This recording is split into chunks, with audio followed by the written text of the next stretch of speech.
नमस्कार दोस्तों, राम राम। मैं हूं योगेश और आप सुन रहे हैं हॉरर कहानी, वो भी मेरी जुबानी।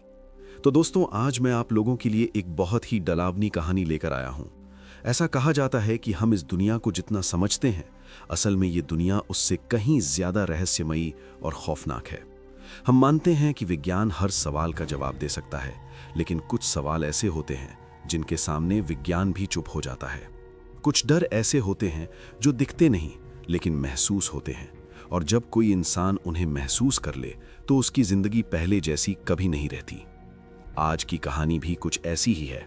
ये कहानी है मेरे दोस्त समीर की, एक न्यूज़ रिपोर्टर जो सच्चाई की तलाश में गया था और खुद एक डरावनी सच्चाई बन गया।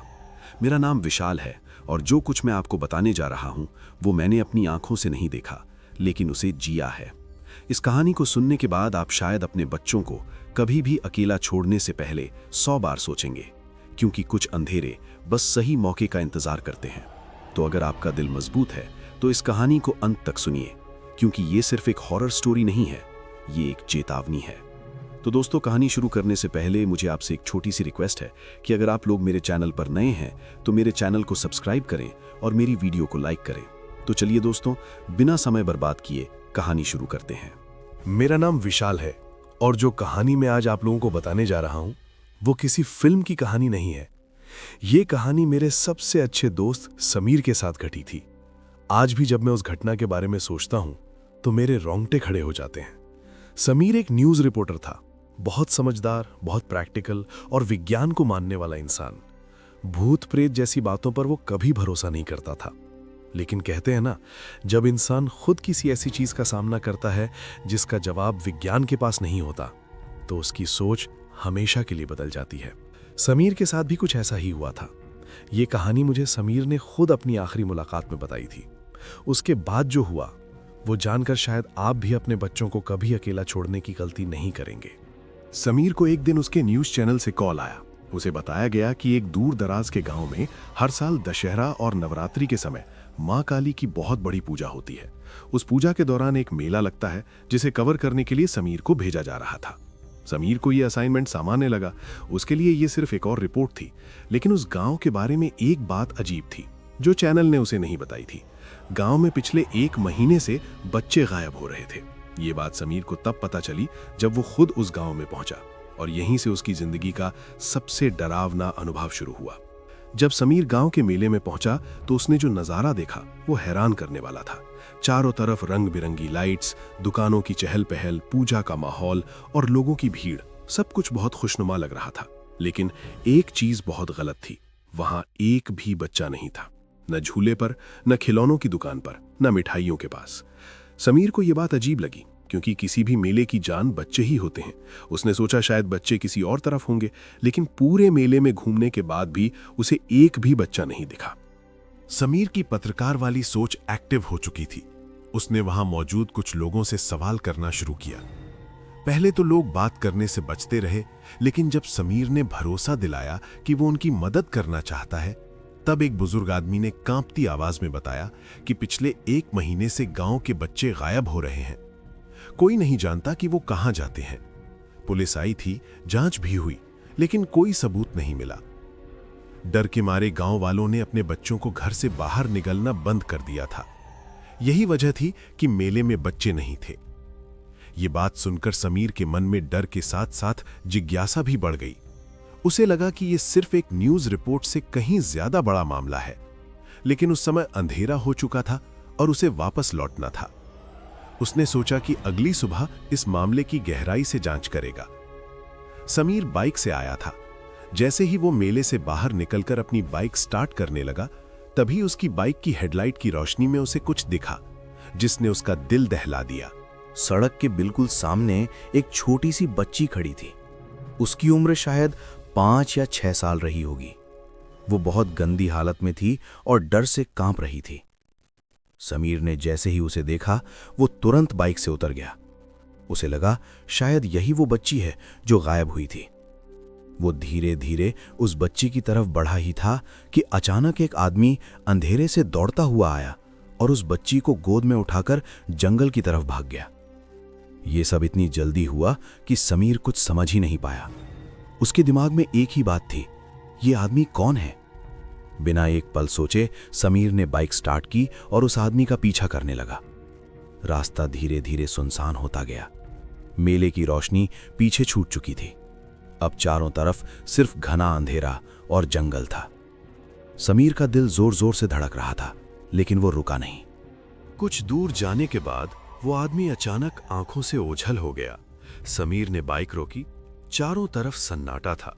तभी उसे दूर कहीं हल्की सी रोशनी दिखी। वो रोशनी जंगल के बीचों बीच से आ रही थी। डर के बावजूद समीर उस रोशनी की तरफ बढ़ा। जैसे जैसे वो आगे बढ़ा, जंगल और घना होता गया और तभी उसे कुछ ऐसा दिखा जिसकी उसने कभी कल्पना भी नहीं की थी। जंगल के बीच एक बहुत बड़ा, पुराना और जर्जर गोदाम खड़ा था। वहां उस रोशनी का स्रोत वही था। इतनी सुनसान और डरावनी जगह में गोदाम होना बहुत अजीब था। समीर को लगा कि शायद वही आदमी और बच्ची अंदर हों। उसका दिल कह रहा था कि उसे वापस लौट जाना चाहिए, लेकिन पत्रकार होने के नाते वो सच्चाई जानना चाहता था। उसने गहरी सांस ली और गोदाम के अंदर कदम रख दिया। जैसे ही समीर गोदाम के अंदर गया, उसकी आंखें डर से फटी रह गईं। गोदाम के बीचों बीच एक बहुत बड़ी आग जल रही थी। उस आग के आसपास कई छोटे छोटे बच्चों के शरीर पड़े हुए थे। वो बिल्कुल बेजान लग रहे थे। उनके शरीर का रंग नीला पड़ चुका था और दीवारों पर खून से अजीब अजीब निशान बने हुए थे। समीर समझ चुका था कि वो किसी बहुत बड़े और भयानक रहस्य के बीच आ चुका है, लेकिन असली डर तो अभी शुरू ही हुआ था। समीर ने जैसे ही गोदाम के अंदर कदम रखा, उसके पैरों तले जमीन खिसकती हुई महसूस हुई। हवा में जलते हुए मांस, धुएं और किसी अजीब सी सड़ी हुई बदबू की मिलीजुली गंध थी, जिससे उसका सिर चकराने लगा। आग की लपटें बीचों बीच नाच रही थीं और उनकी रोशनी में बच्चों के निर्जीव शरीर डरावनी परछाइयों की तरह दिखाई दे रहे थे। समीर का दिमाग सुन्न हो चुका था। वो बार बार खुद को समझाने की कोशिश कर रहा था कि ये कोई सपना होगा, कोई भ्रम होगा, लेकिन सामने पड़ा दृश्य हकीकत से कहीं ज्यादा भयानक था। बच्चों के चेहरे शांत थे, मानो उन्हें दर्द ही महसूस ना हुआ हो। समीर के हाथ कांप रहे थे, लेकिन फिर भी उसने अपने कैमरे की तरफ हाथ बढ़ाया। एक रिपोर्टर होने के नाते उसका दिमाग कह रहा था कि ये सब रिकॉर्ड होना चाहिए, लेकिन एक इंसान होने के नाते उसका दिल इस नरक से भाग जाना चाहता था। समीर ने ध्यान से गोदाम की दीवारों को देखा। हर दीवार पर खून से बनाए गए अजीबोगरीब निशान थे। कुछ निशान गोल थे, कुछ तिकोने और कुछ ऐसे लग रहे थे जैसे किसी ने नाखूनों से दीवारें कुरेद दी हों।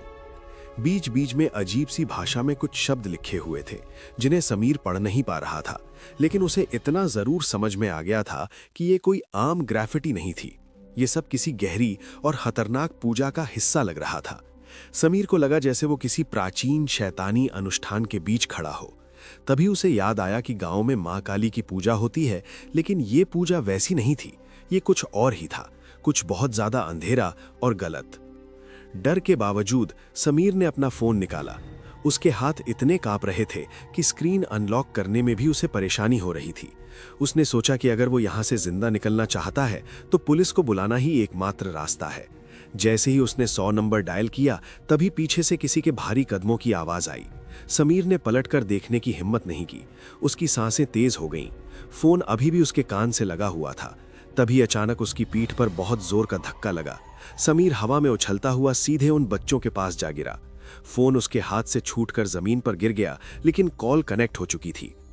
जमीन पर गिरते ही समीर ने दर्द से कराहने की कोशिश की, लेकिन उसके गले से आवाज ही नहीं निकली। जब उसने डरते डरते ऊपर देखा तो जो उसने देखा उसने उसकी आत्मा तक को दहला दिया। उसके सामने एक बहुत ही लंबा और चौड़ा आदमी खड़ा था। उसकी आंखें आधी खुली थीं, जैसे वो किसी और ही दुनिया में हो। उसके माथे पर एक गहरा काला निशान बना हुआ था। उसके मुंह से खून टपक रहा था और होठों के किनारों पर बड़े बड़े कीड़े रेंग गए थे।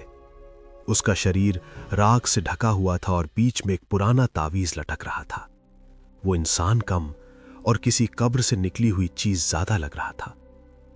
समीर की आंखों से आंसू निकल आए। वो कुछ बोलना चाहता था, मदद मांगना चाहता था, लेकिन उसका शरीर उसका साथ नहीं दे रहा था। तभी उस आदमी ने बिना कोई शब्द कहे समीर की गर्दन पकड़ ली। उसकी पकड़ इतनी मजबूत थी कि समीर को लगा जैसे उसकी हड्डियां टूट जाएंगी। उस आदमी ने समीर को जमीन से ऊपर उठा लिया। समीर के पैर हवा में लटक रहे थे। उसकी आंखों के सामने अंधेरा छाने लगा। उसे अपने परिवार, अपने दोस्तों और मेरी याद आई। और फिर कुछ ही सेकंड में समीर बेहोश हो गया। जब समीर बेहोश पड़ा था तब वो आदमी उसे जमीन पर फेंककर आग की तरफ बढ़ गया। उसने आग के सामने खड़े होकर अजीब और डरावने मंत्रों का उच्चारण शुरू किया। उसकी आवाज भारी और गूंजती हुई थी, जैसे वो अकेला नहीं बोल रहा हो। ऐसा लग रहा था मानो गोदाम की दीवारें भी उसके मंत्रों को दोहरा रही हों। आग की लपटें और तेज हो गईं। हवा में अजीब सी कंपन महसूस होने लगी। वो मंत्र किसी इंसानी भाषा के नहीं थे। उन्हें सुनकर किसी का भी दिल बैठ जाए। मंत्रों के साथ साथ उसने बच्चों को एक एक करके उठाना शुरू किया। लेकिन सबसे डरावनी बात यह थी कि बच्चे बिल्कुल कठपुतलियों की तरह थे। उनके शरीर में कोई जान नहीं थी, फिर भी वो सीधे खड़े हो रहे थे। उनकी आंखें खुली हुई थीं, लेकिन उनमें कोई भाव नहीं था। एक एक करके वो खुद ही आग की तरफ बढ़ने लगे। समीर अचेत अवस्था में ये सब झेल रहा था। अगर वो होश में होता तो शायद उसी पल उसकी मौत हो जाती। तभी अचानक गोदाम का दरवाजा जोर से टूटा। पुलिस अंदर घुस आई। उन्होंने जो देखा उसे देखकर वो भी कुछ सेकंड के लिए जम गए। बच्चे खुद आग में जा रहे थे और वो भयानक आदमी आंखें बंद किए मंत्र पढ़ रहा था। समीर जमीन पर पड़ा हुआ था, बिल्कुल निष्क्रिय। पुलिस ने तुरंत उस आदमी की तरफ बढ़ने की कोशिश की। जैसे ही पुलिस आगे बढ़ी, पूरा गोदाम जोर जोर से कांपने लगा। ऐसा लगा जैसे जमीन फट जाएगी। छत से मलबा गिरने लगा। पुलिस ने अपनी जान बचाने के लिए पीछे हटना शुरू किया। उसी अफरा तफरी में वो भयानक आदमी अंधेरे में गायब हो गया, जैसे वो कभी था ही नहीं। पुलिस ने किसी तरह आग बुझाई और बचे हुए बच्चों को अस्पताल पहुंचाया। लेकिन समीर इस दुनिया को छोड़ चुका था। जब मुझे ये सब पता चला तो मेरा विश्वास हमेशा के लिए टूट गया। आज भी एक सवाल मेरे दिमाग में घूमता है, वो आदमी बच्चों की बलि क्यों दे रहा था और क्या वो सच में इंसान था? समीर की मौत की खबर जब मुझे मिली तो मैं उसे मानने के लिए तैयार ही नहीं था। मेरा दिमाग बार बार यही कह रहा था कि ऐसा नहीं हो सकता। समीर इतना मजबूत इंसान था कि डर जैसी चीज उसे छू भी नहीं सकती थी। लेकिन पुलिस रिपोर्ट, अस्पताल की पुष्टि और गांव वालों की गवाही, सब कुछ एक ही सच की तरफ इशारा कर रहा था। समीर अब इस दुनिया में नहीं था। मैं खुद उस गांव पहुंचा जहां ये सब हुआ था। वहां का माहौल अब पहले से भी ज्यादा डरावना था। गांव में सन्नाटा पसरा हुआ था। लोग आपस में बात करने से बच रहे थे। हर किसी की आंखों में डर था, जैसे वो जानते हों कि खतरा अभी टला नहीं है। मैंने गांव के कुछ लोगों से समीर के बारे में पूछा। लोग उसका नाम सुनते ही चुप हो जाते थे। एक आदमी ने धीरे से कहा कि समीर की मौत के बाद भी बच्चों का डर खत्म नहीं हुआ। कुछ माता पिता दावा कर रहे थे कि उन्होंने रात में बच्चों के रोने की आवाजें सुनी थी, जबकि उनके बच्चे घर के अंदर सुरक्षित थे। गांव के पास वाला जंगल अब किसी के लिए मौत का रास्ता बन चुका था। शाम ढलते ही कोई भी उस तरफ देखने की हिम्मत नहीं करता था। मुझे महसूस हो रहा था कि समीर की कहानी अधूरी थी और उसकी मौत के साथ वो रहस्य दफन नहीं हुआ था। मैं पुलिस स्टेशन गया और समीर की फाइल देखने की कोशिश की। शुरुआत में उन्होंने मना कर दिया, लेकिन जब मैंने खुद को उसका दोस्त बताया तो एक अधिकारी ने मुझे अंदर बुलाया। फाइल में कई ऐसी बातें थीं जो आम लोगों को कभी नहीं बताई गई थी। गोदाम से मिले निशान, खून से लिखे मंत्र और वो ताबीज, सब कुछ रिपोर्ट में दर्ज था। लेकिन हैरानी की बात यह थी कि पुलिस ने उस केस को अनसॉल्व्ड घोषित कर दिया था। वो आदमी कभी नहीं मिला, न जिंदा और न ही मरा हुआ, जैसे वो हवा में घुल गया हो। मैंने उस गोदाम की जगह पर दोबारा जाने की ठानी। अब वहां सिर्फ जली हुई जमीन और टूटी हुई दीवारें बची हैं। लेकिन वहां खड़े होते ही मुझे अजीब सी बेचैनी महसूस हुई। ऐसा लग रहा था जैसे कोई मुझे देख रहा हो। हवा में वही पुरानी बदबू थी। मेरी रीढ़ में सहरन दौड़ गई। तभी मुझे जमीन पर कुछ दिखा। राख के बीच दबा हुआ वही ताबीज जो समीर ने मुझे अपनी आखिरी बातचीत में बताया था। मैंने उसे हाथ लगाने की गलती कर दी। जैसे ही मैंने ताबीज उठाया, मेरे दिमाग में अजीब अजीब तस्वीरें घूमने लगी। बच्चों की चीखें, आग की लपटें और वो भयानक आदमी। मुझे ऐसा लगा जैसे वो ताबीज किसी चीज को बांधे हुए था और अब वो आजाद हो चुका था। मैंने ताबीज फेंक दिया और वहां से भागा। उस रात मुझे नींद नहीं आई। बार बार सपने में समीर दिखाई देता था, लेकिन वो कुछ बोल नहीं रहा था, बस मुझे उसी जंगल की तरफ इशारा कर रहा था। अगले दिन मुझे पता चला कि गांव के पास वाले इलाके में एक और बच्चा लापता हो गया था। हालांकि पुलिस ने इसे सामान्य केस बताया, लेकिन मेरा दिल जानता था कि ये वही कहानी है। मुझे एहसास हुआ कि समीर की मौत कोई अंत नहीं थी, बल्कि एक शुरुआत थी। वो आदमी शायद किसी सौदे का हिस्सा था या फिर किसी बहुत पुरानी ताकत का जरिया, और जब तक वो ताकत खत्म नहीं होती, ये सब चलता रहेगा। मैंने खुद से वादा किया कि मैं समीर की कहानी को दुनिया के सामने लाऊंगा। लोग इसे कहानी समझेंगे या कल्पना, मुझे फर्क नहीं पड़ता, लेकिन अगर एक भी माता पिता अपने बच्चे को अकेला छोड़ने से पहले 2 बार सोचेंगे तो शायद समीर की मौत बेकार नहीं जाएगी। मैंने ये सब लिखना शुरू किया, लेकिन हर शब्द के साथ डर भी बढ़ता गया, क्योंकि कुछ चीजें लिखने से और ताकतवर हो जाती हैं। कभी कभी मुझे लगता है कि वो आदमी सिर्फ इंसान नहीं था, शायद वो किसी चीज का प्रतिनिधि था, किसी ऐसी शक्ति का जिसे बलि चाहिए थी। और सबसे आसान बलि होते हैं मासूम बच्चे। विज्ञान इसे साइको किलर कहेगा, लेकिन जो मैंने देखा और महसूस किया वो विज्ञान से परे था। आज भी जब रात को किसी बच्चे के रोने की आवाज आती है तो मैं डर से कांप जाता हूं। मुझे लगता है कि वो तावीज कहीं फिर से मिल गया है, शायद किसी और के हाथ में, शायद किसी और गांव में, और शायद कोई और समीर बनने वाला है। इसलिए अगर आप मेरी बात सुन रहे हैं तो इसे सिर्फ कहानी मत समझिए, अपने बच्चों का ख्याल रखिए, क्योंकि कुछ डरावनी चीजें इस दुनिया में हैं जो बस सही मौके का इंतजार करती हैं। और समीर, वो आज भी कहीं ना कहीं इस कहानी का हिस्सा है। समीर की मौत के बाद मेरी जिंदगी पहले जैसी कभी नहीं रही। मैं बाहर से सामान्य दिखने की कोशिश करता था, लेकिन अंदर से टूट चुका था। हर रात सोते वक्त मुझे लगता था कि जैसे कोई मेरे कमरे में मौजूद है। कई बार नींद खुलती थी तो पसीने से पूरा शरीर भीगा होता था, दिल जोर जोर से धड़कता रहता था। मुझे लगने लगा था कि समीर की कहानी सिर्फ उसी के साथ खत्म नहीं हुई, बल्कि उसने मुझे भी अपने साथ खींच लिया है।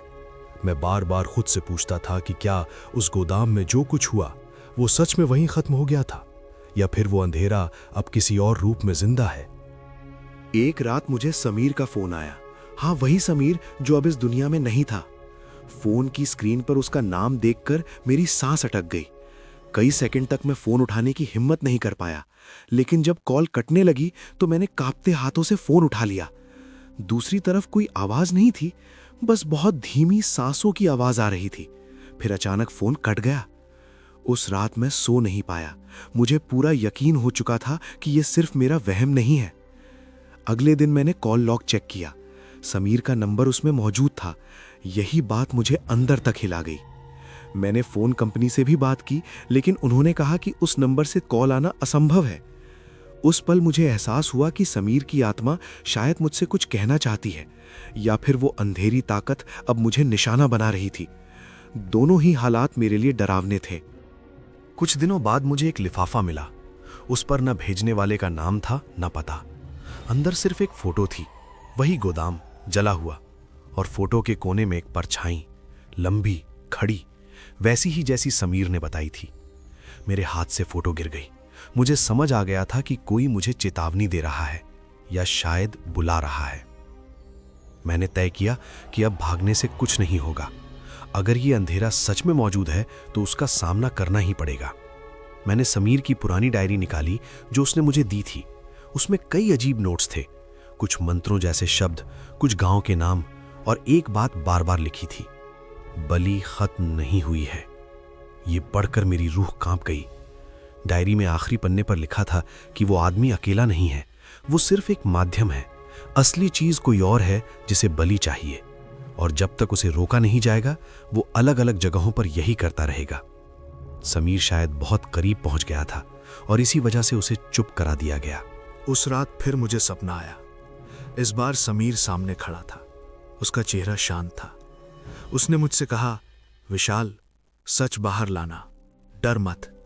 और तभी पीछे वही भयानक परछाई दिखी। मैं डर के मारे चीख कर उठ गया, लेकिन अब डर के साथ एक जिम्मेदारी भी थी। मैंने फैसला कर लिया कि मैं ये कहानी दबने नहीं दूंगा।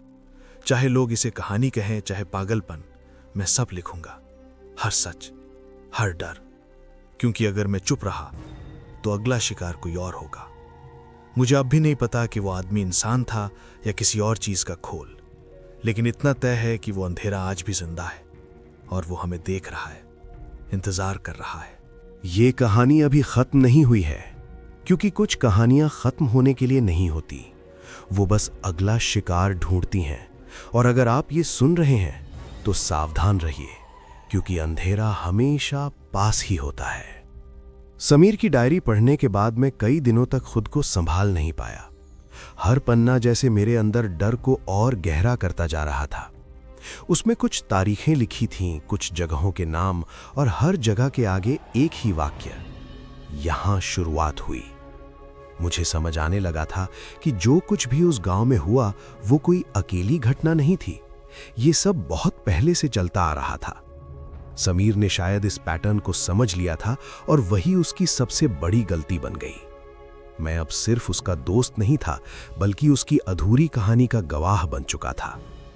कई रातें ऐसी थीं जब मैं लाइट जलाकर सोता था, क्योंकि अंधेरे में मुझे लगता था कि वही परछाई मेरे कमरे के कोने में खड़ी है। मुझे यह भी महसूस होने लगा था कि जैसे कोई मेरी हर हरकत पर नजर रखे हुए है। फोन की छोटी सी आवाज, खिड़की से आती हवा या किसी के चलने की हल्की सी आहट, हर चीज मुझे डरा देती थी। लेकिन अब डर के साथ साथ एक अजीब सी जिद भी पैदा हो चुकी थी। मैंने तय किया कि मैं समीर की तरह चुप नहीं रहूंगा। अगर यह अंधेरा सच में मौजूद है तो उसका सबसे बड़ा दुश्मन सच्चाई होगी। मैंने उसकी डायरी में लिखे गांवों और जगहों के बारे में पढ़ना शुरू किया। कुछ जगहों पर पुराने अखबारों में बच्चों के गायब होने की खबरें थीं, लेकिन हर बार मामला दबा दिया गया था। कहीं से हादसा कहा गया, कहीं घर से भाग जाना। ये सब पढ़कर मेरे हाथ ठंडे पड़ गए। मुझे समझ आ गया कि ये सब एक ही कहानी के अलग अलग अध्याय हैं। उस आदमी या उस ताकत ने हमेशा बच्चों को ही क्यों चुना? ये सवाल मुझे अंदर से खाए जा रहा था। शायद इसलिए क्योंकि मासूमियत सबसे आसान निशाना होती है। मैं ये सब लिखते हुए भी डर रहा हूं, क्योंकि समीर ने भी यही किया था। लेकिन अगर मैं रुक गया तो ये कहानी फिर अंधेरे में खो जाएगी, और शायद अगली बार कोई और विशाल किसी और समीर की कहानी सुना रहा होगा। आज जब मैं ये पैराग्राफ लिख रहा हूं तो मेरे कमरे की खिड़की आधी खुली है। बाहर बहुत सन्नाटा है। अचानक हवा तेज हुई है और मुझे वही जानी पहचानी घुटन महसूस हो रही है। दिल कहता है कि ये सिर्फ डर है, लेकिन दिमाग जानता है कि कुछ चीजें डर से कहीं आगे होती हैं। समीर की आवाज आज भी मेरे कानों में गूंजती है, डर मत, सच बाहर लाना। मैं नहीं जानता कि इस कहानी का अंत क्या होगा, या होगा भी या नहीं, लेकिन इतना जरूर जानता हूं कि ये कहानी लिखना मेरे लिए सिर्फ शब्द नहीं है, बल्कि एक चेतावनी है। अगर आप इसे सुन या पढ़ रहे हैं तो इसे हल्के में मत लीजिए। अपने आसपास ध्यान रखिए, अपने बच्चों को अकेला मत छोड़िए, और अगर कभी आपको लगे कि कुछ ठीक नहीं है तो उस एहसास को नज़रअंदाज मत कीजिए, क्योंकि कुछ अंधेरे ऐसे होते हैं जो तब तक इंतज़ार करते हैं जब तक हम उन्हें नज़रअंदाज करते रहते हैं। उस रात के बाद मैंने अपने कमरे में बैठना ही छोड़ दिया। मुझे ऐसा लगने लगा था कि दीवारें भी मेरी बातें सुन रही हैं। कई बार मैं खुद से बोलते हुए रुक जाता था, क्योंकि अचानक ऐसा लगता था कि कोई जवाब देने वाला है। समीर की डायरी अब मेरे पास नहीं थी। अजीब बात यह थी कि एक सुबह जब मैं उठा तो वो डायरी मेरी टेबल से गायब थी। मैंने पूरा कमरा छान मारा, लेकिन उसका कहीं नामो निशान नहीं था। उस पल मेरे अंदर डर की जगह गुस्सा भर गया, क्योंकि ये साफ था कि कोई मुझे चुप कराने की कोशिश कर रहा है। मुझे याद आया कि समीर ने कहा था, जब तुम सच के बहुत करीब पहुंच जाओगे तो चीजें अपने आप गायब होने लगेंगी। अब मैं समझ रहा था कि वो क्या कहना चाहता था। ये सिर्फ मेरी लड़ाई नहीं थी, ये उस हर इंसान की लड़ाई थी जिसने कभी अंधेरे को नजरअंदाज किया था। मैं जानता था कि अब पीछे हटने का कोई रास्ता नहीं बचा है। अगले कुछ दिनों में मेरे आसपास अजीब घटनाएं होने लगीं। कभी बिजली अपने आप चली जाती, कभी रात के 3 बजे मेरा फोन बिना वजह बज उठता। कॉल उठाने पर कोई बोलता नहीं था, बस हल्की हल्की सांसों की आवाज आती थी। एक बार तो मुझे ऐसा लगा जैसे किसी ने मेरे कान के पास आकर मेरा नाम लिया हो। मैं पलटा, लेकिन वहां कोई नहीं था। धीरे धीरे मुझे एहसास होने लगा कि डर अब बाहर नहीं, मेरे अंदर घर कर चुका है। फिर भी मैं लिखता रहा। हर शब्द के साथ मेरा डर बढ़ता गया, लेकिन रुकना अब मुमकिन नहीं था। मैंने तय किया कि चाहे कुछ भी हो जाए, मैं इस कहानी को अधूरा नहीं छोड़ूंगा, क्योंकि अगर मैं भी चुप हो गया तो समीर की मौत सिर्फ एक संख्या बनकर रह जाएगी और वो अंधेरा जो बच्चों को निगल रहा है और ताकतवर हो जाएगा। आज जब मैं ये आखिरी पंक्तियां लिख रहा हूं तो मुझे नहीं पता कि कल मैं इन्हें दोबारा पढ़ पाऊंगा या नहीं, लेकिन इतना जरूर जानता हूं कि ये कहानी सिर्फ डराने के लिए नहीं है, ये एक चेतावनी है। समीर की कहानी मेरी कहानी बन चुकी है और शायद अब ये आपकी कहानी भी बन जाए। अगर कभी आपको लगे कि कोई जगह, कोई इंसान या कोई माहौल आपको बिना वजह असहज कर रहा है, तो उसे हल्के में मत लीजिए, क्योंकि कुछ चीजें हमें दिखने से पहले महसूस होती हैं। समीर ने महसूस किया था, लेकिन बहुत देर हो चुकी थी।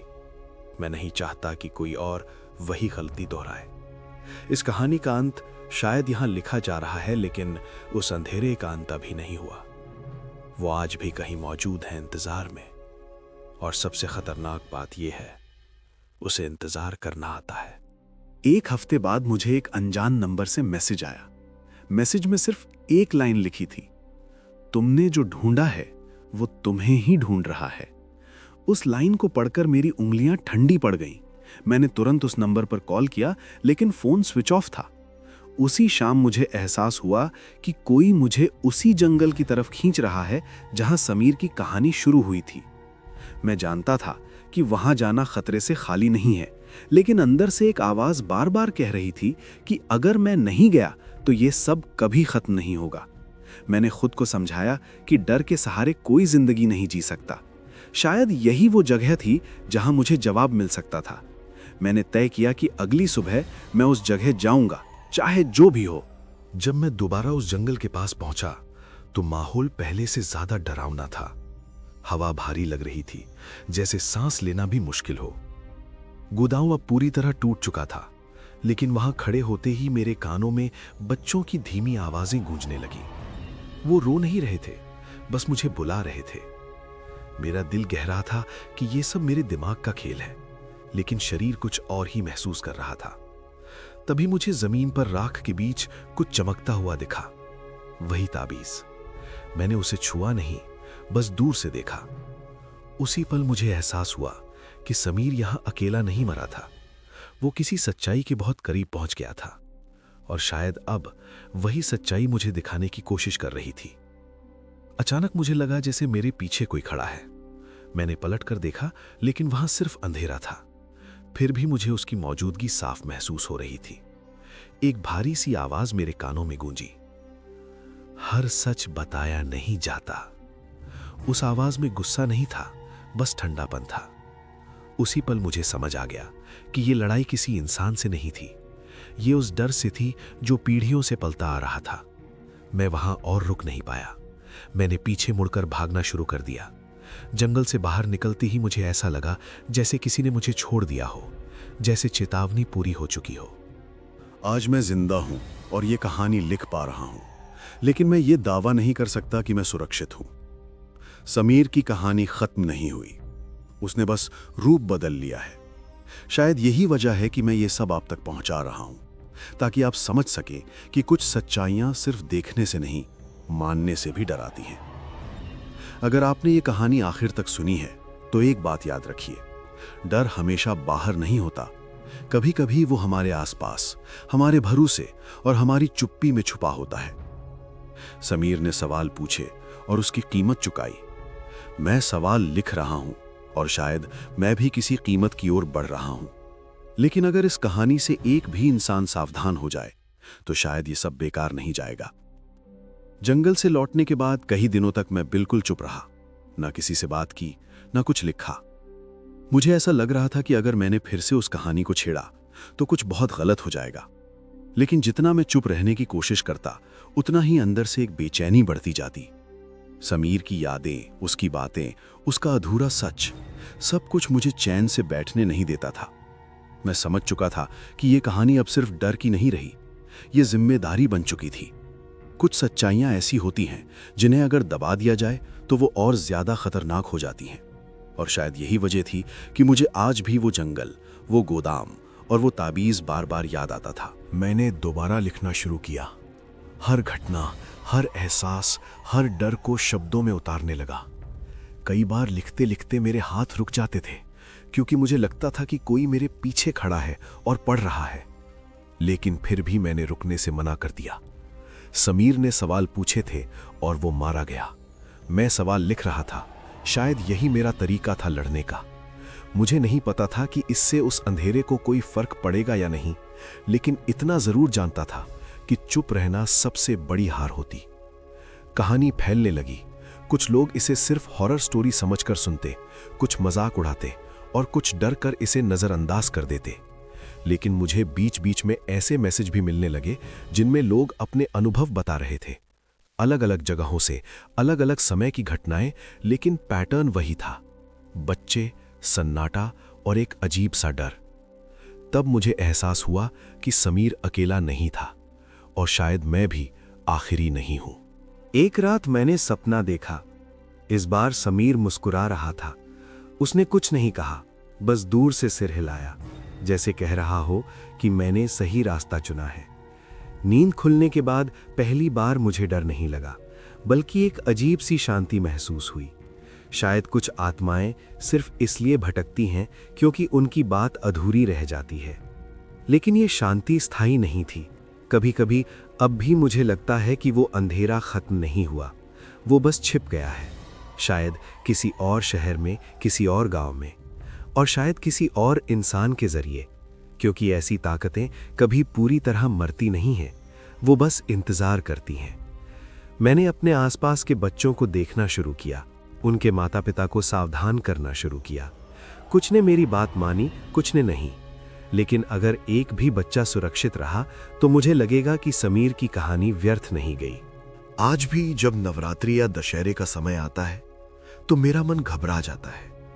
भीड़, पूजा और आस्था के बीच छुपा अंधेरा मुझे बेचैन कर देता है, क्योंकि मैंने देखा है कि हर आस्था पवित्र नहीं होती और हर पूजा ईश्वर के लिए नहीं होती। अगर आप ये कहानी सुन रहे हैं तो इसे सिर्फ मनोरंजन मत समझिए, इसे एक चेतावनी की तरह लीजिए। अपने बच्चों पर ध्यान दीजिए, उनके डर को नजरअंदाज मत कीजिए, क्योंकि बच्चे वो देख और महसूस कर लेते हैं जो हम बड़े होकर भूल जाते हैं। समीर की कहानी यहीं खत्म होती है। मेरी कहानी शायद अभी चल रही है, और आपकी कहानी वो आपके फैसलों पर निर्भर करती है। कभी कभी सबसे डरावनी चीज भूत या राक्षस नहीं होते, बल्कि हमारी लापरवाही होती है। मैं विशाल हूं। यह कहानी मेरे दोस्त समीर के साथ हुई थी। अगर आज भी कहीं कोई बच्चा रात में बिना वजह डरकर उठता है तो शायद वो अंधेरा अब भी जिंदा है, और अगर ऐसा है तो ये कहानी अभी खत्म नहीं हुई।